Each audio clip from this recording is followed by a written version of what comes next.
नमस्कार सभी को। आज मैं आया हूँ अश्विनी दुलेड़ा जी के पास। तो अश्विनी दुलेड़ा जी से बात करेंगे। ये आम आदमी पार्टी के प्रदेश संगठन मंत्री हैं अश्विनी दुलेड़ा जी। तो बेरी में हम बैठे हैं और बेरी से अश्विनी दुलेड़ा जी पहले भी चुनाव लड़ चुके हैं। मेरे ख्याल से अश्विनी जी उस बारे में ज़रूर बताएंगे। तो मैं आप लोगों को सीधा जो है ना मुखातिब होता हूँ अश्विनी जी से।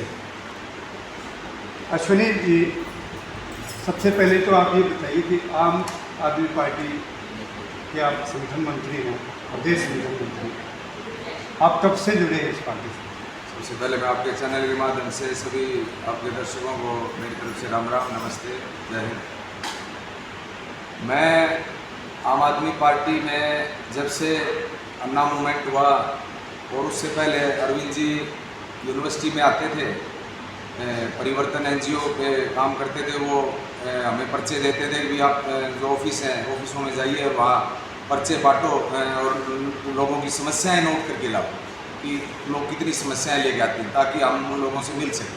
तो हम पूरे 2007 से 2008 तक हम खूब घूमते थे। 2008 में आरटीआई पे काम शुरू हुआ और लगातार छोटे मोटे आंदोलन होते रहे। उसके बाद अन्ना मूवमेंट हुआ, निर्भया का हुआ और उसके बाद आम आदमी पार्टी बनी। तभी से हम इस एक आम आदमी पार्टी जो एक राजनीतिक छोटी सी पार्टी बनी थी और ईमानदार लोगों का एक गठ शुरू हुआ था कि भाई देश में जिस तरीके का भ्रष्टाचार जो बिल्कुल पूरी तरीके से चरम पे था और यूपीए की सरकार थी। यूपीए की सरकार में रोज़ ही अखबारों में घोटाले आते थे, बड़े बड़े घोटाले, कई लाख के घोटाले।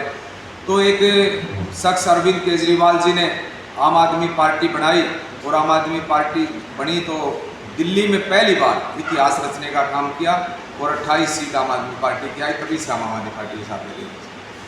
तो काफ़ी लंबा समय आपने संघर्ष का देखा। एक निजी बात पूछूँ आपसे जी, कभी फ्रस्ट्रेशन नहीं होती कि इतना लंबा हो गया समय और हमें हरियाणा में अभी तक आप लोगों का जो है ना कोई आधार इतना बन नहीं पाया है? देखिए धनखड़ साहब, मैं बताऊं आपको कि फ्रस्ट्रेशन से जो साथियों के एक जोश को देख करके, जब जो साथी ऐसे साथी भी हैं जिनके बेचारे अपना सिर्फ वो अपना झंडा उठा के पार्टी के लिए और पूरा आम आदमी के सुविधाओं के लिए, आम आदमी के साथ को भ्रष्टाचार ना उसके लिए, हर एक लड़ाई के लिए एक आम आदमी जो बिल्कुल छोटे से परिवार से वो देख के जब हम उसकी तरफ देखते हैं कि यार ये भी तो है, इतनी हमारी से ज़्यादा एज के जो आदमी हैं 65, 60 के, जब उनकी तरफ देखते हैं हम तो फिर हम अपने आप को अंदर जोश आ जाता है यार, जब ये लोग लगे हुए हैं तो देश के लिए। क्योंकि आज वैसे भी बहुत ही सौभाग्यशाली दिन है, स्वतंत्रता दिवस है और मैं आपके चैनल के माध्यम से भी सभी आपके दर्शकों को स्वतंत्रता दिवस की हार्दिक शुभकामनाएं और बधाई भी देता हूं। क्योंकि आज जो ये हम 78वां स्वतंत्रता दिवस मना रहे हैं, ये 78वां स्वतंत्रता दिवस तभी मना रहे हैं जब जैसे जिन लोगों ने आम लोगों के लिए अपनी जीवन की कुर्बानी दे दी, बलिदान दे दिया और वो आज वो सिर्फ इतिहास के पन्नों पे हैं। आगे भाई उन्होंने इसी तरीके से और पूरा देश आज उनका गुणगान कर रहा है। पूरा देश आज जहाँ भी जाते हैं शहीदों के लिए मेले लगाए जाते हैं। तो ये आज आम आदमी पार्टी में जो भी साथी काम करते हैं, जिस तरीके से काम करते हैं, क्योंकि जाहिर सी बात है आप कोई भी अच्छा उस पर जाओगे तो विरोध भी होगा आपका। तो हम उसमें लगातार इसमें लगे हुए हैं और फ्रस्ट्रेशन की बात जो आपने पूछा, फ्रस्ट्रेशन के लिए जो जितने भी साथियों को देख करके हमारा जोश डबल हो जाता है और फ्रस्ट्रेशन खत्म हो जाता है। इस तरह की भावना सिर्फ आम आदमी पार्टी के कार्यकर्ता में देखी जा सकती है। अश्विनी भाई ने एक लंबा संघर्ष जो है किया है, जवानी से लेके आज। अश्विनी भाई मेरे ख्याल से हो गए 40-45 के आसपास। तो मैं अभी 50 में चला जाऊँगा। तो सारी उम्र इनका देखिए 20 साल, यानी पूरी जवानी इन्होंने आम आदमी पार्टी के नाम कर दी। तो ये भावना जो है सिर्फ आम आदमी पार्टी के वर्कर में देखी जा सकती है, नहीं तो आया राम गया राम के तो आपने बहुत सुना होगा।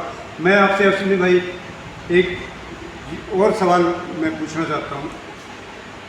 आप मेहनत कर रहे हैं तो कौन सी विधानसभा लगता है कि आपको जो है ना चुनाव लड़ने की इच्छा तो जरूर होगी। मैं धनखड़ साहब, मैं आपको एक बहुत ही इंटरेस्टिंग बात बताऊं कि मैं यहाँ आम आदमी पार्टी का, हमने दिल्ली में भी काम किया, गुजरात में भी काम किया, पंजाब में भी काम किया, आज हरियाणा में भी काम कर रहे हैं। और हरियाणा के चारों कोनों में हम जाते हैं, हर एक गाँव में जाते हैं, हर एक हल्के में जाते हैं, और कहीं से भी ये इच्छा नहीं है कि भाई हम अपने इच्छा, क्योंकि हम MLA MP बनने से सबसे पहले यहाँ आए नहीं थे, हम यहाँ आए थे लोगों की लड़ाई लड़ने के लिए, और आज भी वो जज्बा कायम है।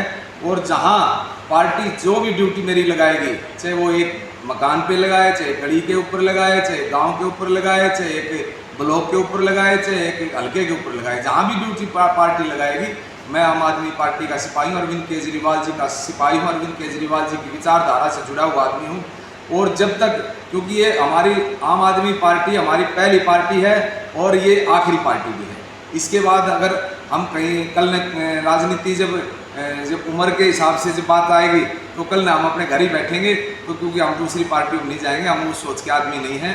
और यहाँ से जहाँ भी पार्टी जिस तरीके की जिम्मेवारी लगाएगी, हम पार्टी के साथ खड़े हैं और पार्टी के लिए बिल्कुल झंडा उठा के, चाहे गली गली घूम के, कोई भी पार्टी का काम होगा उसमें आप बढ़ चढ़ के हिस्सा लेंगे। मुझे लगता है कि अश्विनी भाई थोड़ा दबी जबान में कुछ बोलने की कोशिश कर रहे थे, लेकिन क्योंकि ये बहुत ही पार्टी के समर्पित सिपाही हैं तो ये कुछ खुल के नहीं बोलेंगे। लेकिन मैं दर्शकों आपको बता दूं कि अश्विनी दुलेड़ा जी पहले भी चुनाव लड़ चुके हैं और लगातार बहुत मेहनत इन्होंने देरी विधानसभा में की। देरी विधानसभा, यहाँ पे इन्होंने बहुत काम किया, बहुत मेहनत की है। और इतनी मेहनत अगर किसी कार्यकर्ता ने अगर की है, वो लगातार जुड़ा हुआ है एक विधानसभा से, तो निश्चित रूप से वो उसका हक भी बनता है और उसको मौका दिया भी जाना चाहिए। मान लो अश्विनी भाई आपको पार्टी ने मौका दिया, टिकट भी दे दिया और आप विधायक भी बने, तो ऐसी कौन सी टीस है जो 20-25 साल से आप लिए घूम रहे हो कि ये काम बेरी में होना चाहिए था लेकिन नहीं हुआ है? बेरी के 49 गांव हैं, 49 के 49 गांव की एक गलियों में घूमे हम, 49 के 49 गांव की एक गलियां मेरे को याद है, उन गलियों में घूमे हैं। उन गलियों में ना तो निकलने का रास्ता है, गंदे पानी की निकासी नहीं है, और सबसे बड़ी समस्या है कि वहाँ पे आज दवाइयों की सुविधा किसी भी गांव में नहीं है कि आज रात को किसी को दिक्कत हो जाए, रात को किसी को सिर में दर्द हो जाए, सिर के दर्द की गोली नहीं मिल सकती आपने। और उसके बाद आप स्कूलों की बात कर लें, एक गांव में ऐसे जर्जर हालत में स्कूल हैं जो देख करके हमें रोना आता है कि जब हम भी सरकारी स्कूल में पढ़े हैं, हमने सरकारी स्कूल में पढ़ के हमने 10वीं की और फिर नेहरू कॉलेज में पढ़े और फिर आगे BSc करी, और जिस तरीके से हमने ये सारी चीज़ें देख के आए हम, तो हमने तो ये चीज़ें नहीं मानी भाई अभी ये इसमें इस तरीके का विकास होना चाहिए। जब इन गाँव में जाके देखते हैं तो शर्म आती है हम अपने आप पे कि यार विधायक और MP की कोई बात ही नहीं है। सबसे पहले हमारा निजी कर्तव्य एक सामाजिक होने का भी बढ़ जाता है कि हम समाज की के लिए लोगों को अवेयर करें और लोगों को जागृत करें कि भाई किस तरीके के हालात आज आप लोगों ने बेरी में कर रखे हैं। तो अगर कल बेरी में जो आम आदमी पार्टी का विधायक यहाँ से चुन के जाएगा तो आम आदमी पार्टी के साथ हम खड़े होकर के और यहाँ बेरी के हल्के का विकास कराएंगे कि गली का विकास कराएंगे कि गाँव का विकास कराएंगे। आम आदमी पार्टी का मॉडल है शिक्षा, स्वास्थ्य, सड़क, बिजली, पानी। तो अश्विनी जी के मुंह से भी वही बात, वही लाइन निकली। मुझे लगता है कि यहाँ पे हर कार्यकर्ता समर्पित है और अपनी पार्टी लाइन को भी जानता है कि हमने बात करनी है शिक्षा, स्वास्थ्य की, वही इनके। और मैं कहूँगा कि ये जायज़ भी है क्योंकि इंसान की सबसे पहली जो ज़रूरत है आज वो स्वास्थ्य, शिक्षा और सड़क, बिजली, पानी यही है। और इन पर दूसरी जितनी भी पार्टियां हैं अभी तक मैं समझता हूँ किसी ने पूरी मुकम्मल तरीके से किसी ने भी ध्यान नहीं दिया। एक आखिरी सवाल मैं आपसे पूछना चाहूँगा, विधायक बनने के बाद पहले 2 काम कौन से होंगे? यो काम तो मैंने सबसे पहला करना है बेरी का। सबसे पहला काम जब आम आदमी पार्टी का विधायक यहाँ से बनेगा तो सबसे पहला काम हम कराएंगे कि सबसे पहले जो यहाँ आज बेरी हल्के में बेरी में एक महिला कॉलेज की बहुत ज़्यादा ज़रूरत है जो कई सालों से लंबित पड़ी है। सबसे पहले हम महिला कॉलेज छिड़काव करेंगे।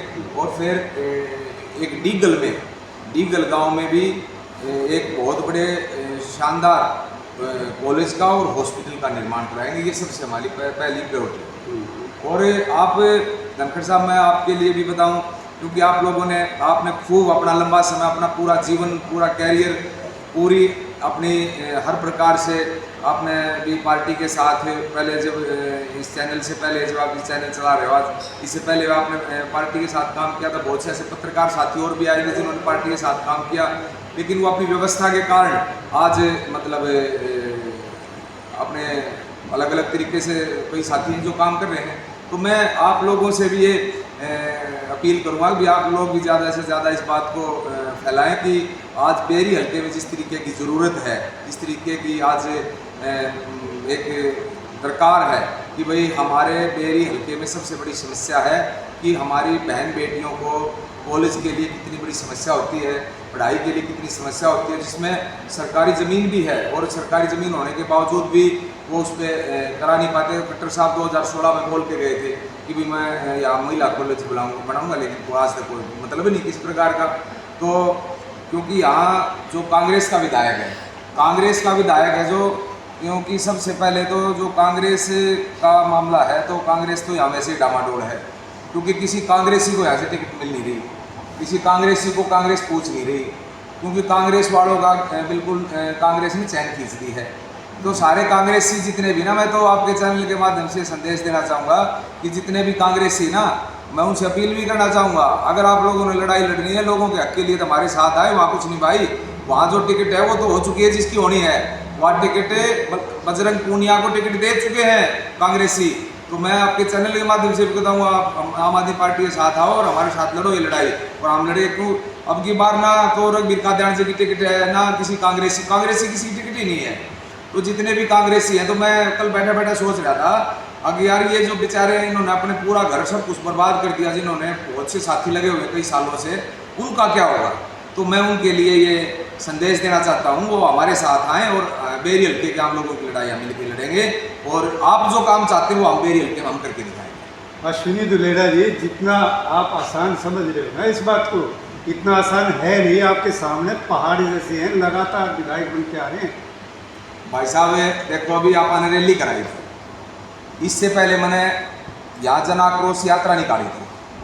जन आक्रोश यात्रा निकाली थी कि हमने कहा था कि नशे से बचाओ, दिलाओ रोजगार। और हम एक के गांव में कहते हुए गए थे, अगर भाई विधायक अगर रोजगार दिलवाना चाहता है, विधायक अगर युवाओं को नशे से बचाना चाहता है, अगर विधायक के मन में इस सरकार के प्रति आक्रोश है, जनता के मन में तो आक्रोश है, अगर विधायक के मन में आक्रोश है तो वो आए ना हमारे साथ। हम पूरे 49 गांव में भाई साहब करके गए हैं, और 49 गांव में जब हम करके गए हैं तो कहीं भी विधायक का एक स्टेटमेंट तक नहीं आया। जिस दिन हमने यात्रा खत्म की, उससे अगले ही दिन डॉक्टर रघुवीर कादियानी जी ने कहा डीगल गाँव में जाकर के कि भाई नए आदमी ने तो बाथरूम भी को ना पावे, और नए आदमी के लिए अब की बार जो लड़ाई मैं लड़ूंगा ना, वो रोजगार के लिए लड़ाई लड़ूंगा। तो मैं संदेश देना चाहूँगा, अभी अब की बार ये पेंशन भी आम आदमी पार्टी खत्म करेगी, तो एक बुढ़ापा पेंशन की अपना पहले वो कर ले, क्योंकि इनके नाम ने डॉक्टर रघुवीर कादियानी जी के लिए, क्योंकि उन्हें चुनाव तो वैसे निर्धारण बुजुर्ग भी हो चुके हैं, तो सम्मान होता है एक दोगा और खंडवा हम उनको जरूर देंगे, ताकि वो एक छतरी भी दे देंगे भी आगे जमात से परेशान ना होगा।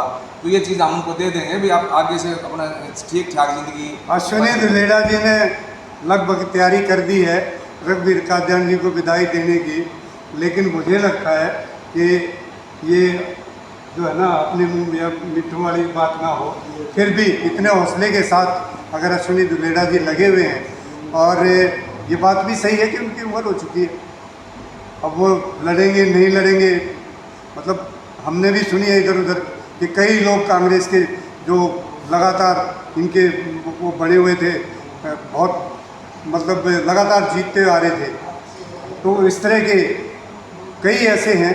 महम में भी ये चर्चा है कि साक्षी मलिक वहाँ से भी 4 बार के विधायक हैं, इधर से जो है कलानौर में भी यही बात सुनने को आ रही है। तो ये कांग्रेस अब की बार हो सकता है, ये बात हमने भी सुनी है कि कादियान साहब और अकबर कादियान जी की भी टिकट कट सकती है। ये हम तो नहीं कह रहे, लेकिन इस तरह की आवाज़ें हमने भी सुनी है और आज अश्विनी दुलेड़ा जी भी ये बात कह रहे हैं। चलिए, ऐसा आज अश्विनी दुलेड़ा जी से आपसे मुलाकात हुई, बड़ा अच्छा लगा। इन्होंने मेरे टेढ़े मेढ़े खट्टे मीठे सभी सवालों के जवाब बेबाक तरीके से दिए। इसके लिए अश्विनी दुलेड़ा जी का धन्यवाद। मैं अपने राम राम। चैनल के सभी दर्शकों से इजाज़त चाहूँगा। जय हिंद, जय।